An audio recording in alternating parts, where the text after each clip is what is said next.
You can do those things even though you're putting along at the speed limit, just to help increase traction. Okay, so like I said, I've got racing slicks on with no tread. They have no lines. They have, yeah, and it's still raining out a little bit, and the road is wet. So let's try doing a wheelie. I got people saying, try to do a wheelie in your videos. Well, what better time than with racing slicks in the rain? Okay. See, I'm getting the front tire off the ground.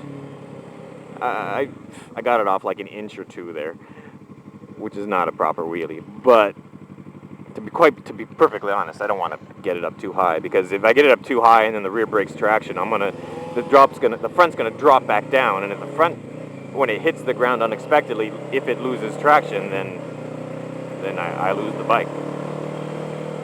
But the point is, the fact that I've got racing slicks on, which aren't even street legal, in the rain, and I can still get my front tire off the ground, it shows you that I still have a fair amount of traction. Because to get your front tire off the ground, the back tire has to grip the pavement well enough to raise the entire bike up into the air.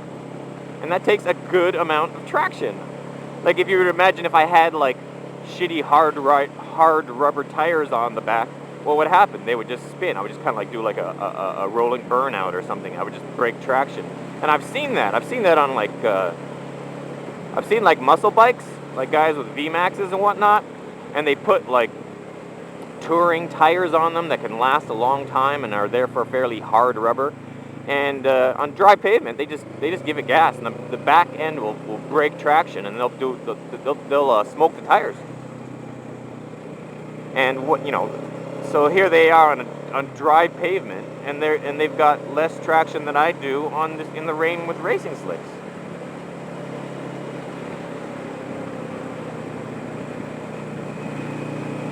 So does that mean that everyone should go out and buy racing slicks and go, riding in the rain? No, obviously not. Because the problem is that, especially in the rain, when you do, with racing slicks, when you break traction, you generally just break it completely.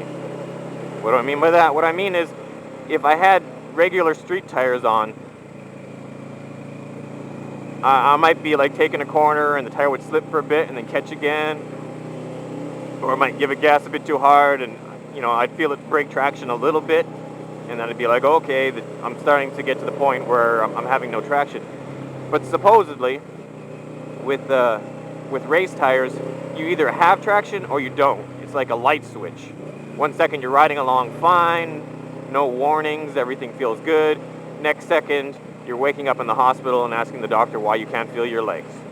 So that's supposed. I've been told that by a few different people. They're like, with racing tires, you have, amazing traction, pretty much perfect traction, until the moment you don't, and then you have none.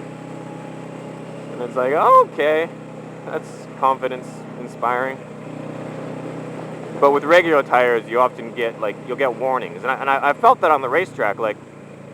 With my last set of tires, which were, they were sporty tires, but they weren't full race, and it was very common for them to break traction when I was riding too aggressively. But it was controllable, I'd be taking a corner and I'd feel the back end.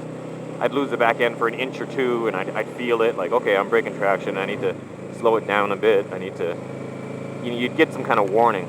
But with race tires, supposedly you don't. I say so supposedly because I haven't lost traction completely yet. If I did, it would be a big deal.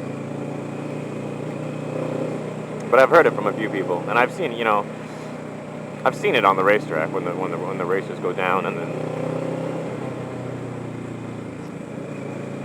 So, anyways, that was a video.